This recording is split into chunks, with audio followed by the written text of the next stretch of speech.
Un buen día, hoy les vamos a hablar sobre todo lo que fue Pitágoras. Mi grupo está conformado por Juan Camilo Vergara, Juan Martín Chaparro, María José Cubillos y quien les habla, María Fernanda Martín.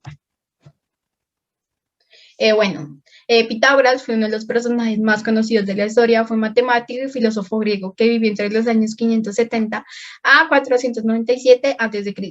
Hizo grandes aportaciones en numerosos campos como la astronomía, música y, por supuesto, la filosofía y matemáticas. Son muchos los expertos que consideran que Pitágoras fue el primer matemático más completo de la historia, y son muchos los misterios que rodean su vida. Incluso habían quienes lo consideraban un loco que escuchaba voces.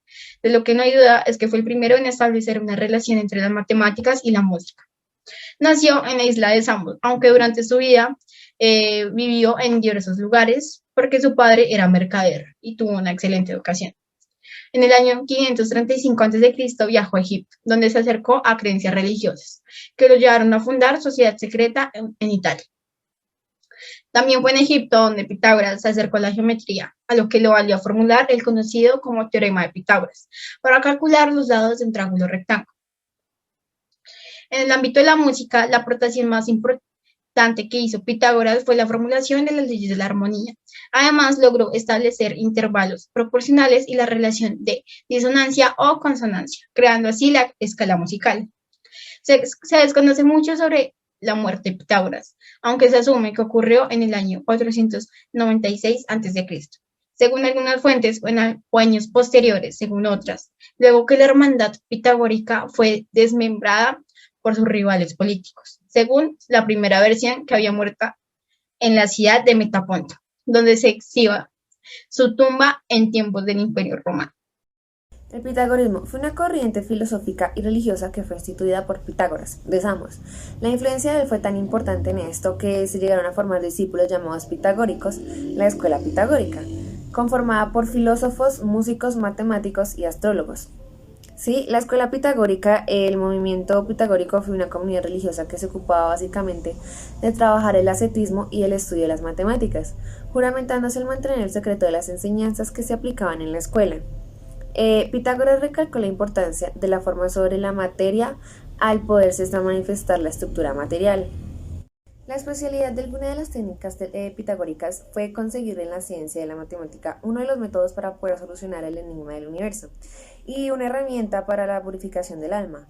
En la escuela y sus alumnos fueron los primeros en instituir la demostración en la matemática por medio del razonamiento deductivo.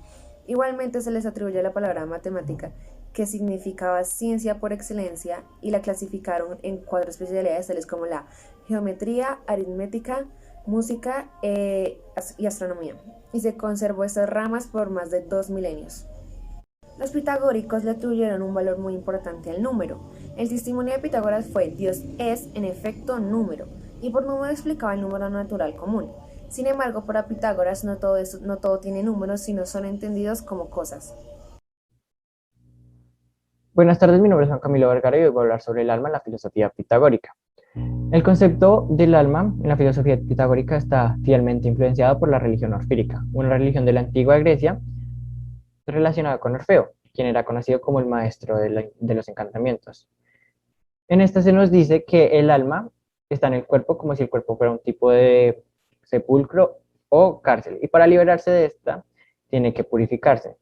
Para purificar el alma, Pitágoras o los pitagóricos nos dicen que tienen que reencarnar o, como ellos lo conocen, transmigrar y tener conocimientos acerca de las matemáticas y la filosofía.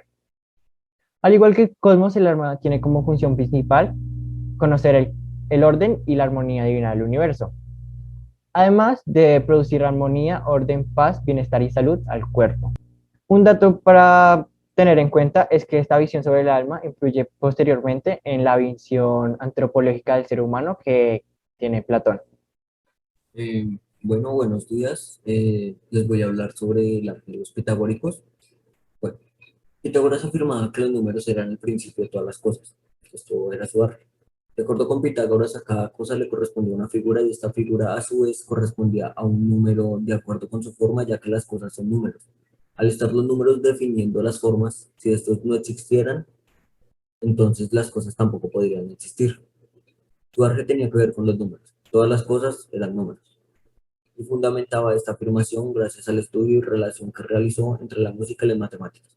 Tanto en el cosmos como en la música, para Pitágoras gobierna la armonía, y ya que en la armonía musical se puede dividir en sonidos o más intervalos entre sí y medirlos de forma exacta numéricamente, en cuanto al universo, su naturaleza también se forma de unidades e intervalos entre sí ordenados por relaciones numéricas, las cuales según Pitágoras confieren dicha armonía al universo. No se sabe si se concebían los números como entidades físicas o si por el contrario se afirmaba que el principio de la realidad era algo de carácter formal, es decir, no material, una relación o una estructura. Aristóteles pensaba que la doctrina pitagórica del número se basaba en descubrimientos empíricos, por ejemplo, el hecho de que los intervalos musicales puedan expresarse numéricamente. De hecho, los pitagóricos consideraron una gran importancia al estudio de la música. Vista su relación con las matemáticas, esta relación la pudieron ir ampliando al resto de objetos que constituyen la realidad, descubriendo en el número la razón de todo lo real,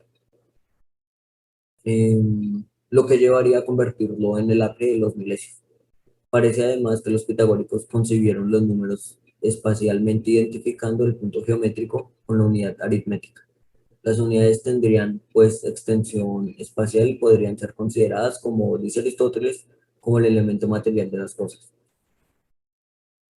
Pitágoras abogaba por una especie de dialéctica cosmológica radical donde cada elemento posee su contrario, en lo que lo limitado es lo limitado o ilimitado, lo par o impar, la luz y oscuridad. Y esos contrarios mezclados constituyen el cosmos. Sin embargo, existe un elemento que no posee un contrario y este es el número uno. Se supone que este es como el alfa de todo que posee para los pitagóricos, que para los pitagóricos era a la vez par e impar. Es decir, en un elemento se concentraban sus dos contrarios y por lo tanto el número uno se convertiría en el fundamento último de la Piscis, que pues este es el arte de la naturaleza. Además, y en relación de los números y cosmología, también decía que todos los astros del cosmos giran en torno a un fuego central y que estos astros son 10. El número perfecto, dado que los astros conocidos en aquel entonces, en ese momento eran 9. Pitágoras salva esta incongruencia creando un nuevo astro, el antitierra, opuesta a nosotros y por ello invisible.